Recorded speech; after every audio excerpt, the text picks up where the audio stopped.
Semana de las personas mayores de Albalat del Soreix.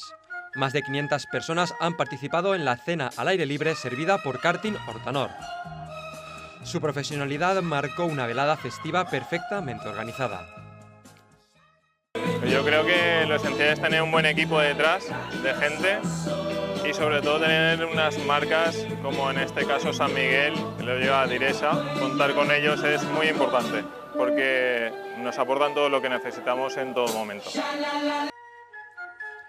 La zona del Castell de Albalat vivió una jornada festiva amenizada con cerveza San Miguel, agua Solán de Cabras y la logística de Diresa.